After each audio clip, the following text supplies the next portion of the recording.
Also, I can detune the oscillator if I wish to.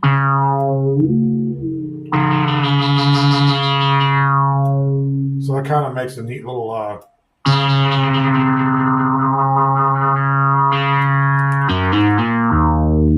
so that's just an example how you can change octaves on an oscillator. And depending on the wave shape that you choose, you might choose a triangular, a sawtooth, or a square wave, or a pulse wave, and that'll change the dynamic of the sound as well. And then, of course, there's your filter bank that you go through. The MG1 has a more simplistic filter bank. It has a cutoff frequency, a peak emphasis, and a contoured cutoff. Then you have your attack and your decay and your sustain generator, which is a contour, they call it on this particular model.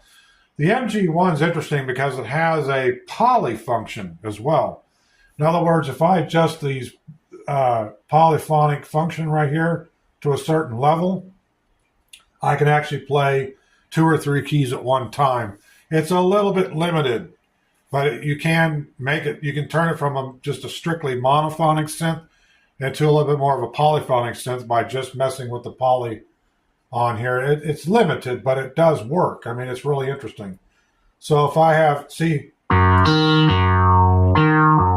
can only press 1 key at a time to make a sound. If I adjust that poly all the way up,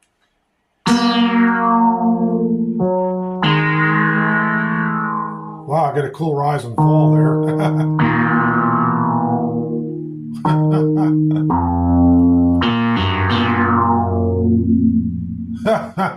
That is wild. Let's see. That is probably because I'm not quite sure. Could be the filter modulation. Oh, the poly. Okay. There's a poly in the modulation over here. So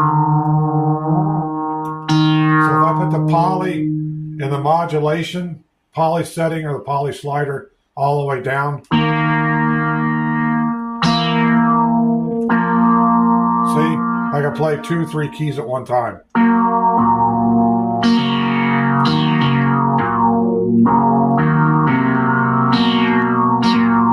See how that works? It's pretty wild.